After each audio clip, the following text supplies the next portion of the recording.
Nagmistulang ilog ang ilang bahagi ng Cebu dahil sa baha. Nagka-landslide pa at may gumuhong bahay. Sa kasagsagan ng ulan, patay ang isang batang nahulog sa imburnal at tinangay ng agos. Nasa frontline ng balitang yan si John Aroa. Ang lupa na kinatitirikan ng bahay na ito sa barangay Talamban sa Cebu City gumuho dahil sa walang tigil na ulan na nagpalambot ng lupa. Nagmistulang ilog naman ang parking lot na ito sa isang mall sa barangay Banilad at nag-ala floating restaurant naman ang kainang ito. Nagdulot ng pagbigat ng trapiko ang baha. Pati funeral home sa Mandawi City hindi rin nakaligtas sa baha. Sa video na ito makikita naman ang pag-rescue sa 5 taong gulang na babaeng nahulog sa kanal at tinangay ng agos sa kasagsagan ng ulan. Pauwi na sana siya galing sa eskwelahan. Diyan na ako nagkatayo, sabi ko sa kanila, tulungan niyo yung bata na sa tubig. Pero hindi naman malaki ang baha. Malakas ang dalos ng tubig.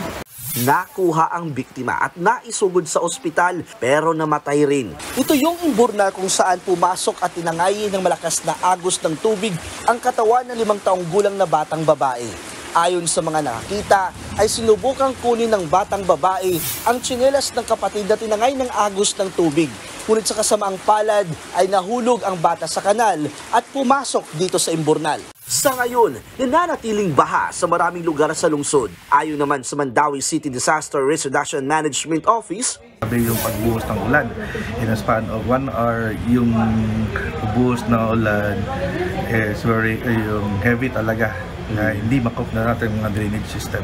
Nakikipag-ugnayan na ang mga LGU ng Metro Cebu sa Department of Public Works and Highways para matugunan ang problema sa baha. Nagsasagawa na rin ng mga coastal cleanup at dredging sa mga riverways. 8 bilyong piso ang inilaang pondo ng national government para sa flood control project sa Cebu City at Mandawi City. Nagbabalita mula sa Frontline, John Arua, News 5. Mga kapatid, Julius Babaw po. Iba na ang may alam at may pakialam sa panahon ngayon. Huwag maging huli at maging una sa lahat ng balitaan. Mag-subscribe at mag-follow sa social media pages ng News 5.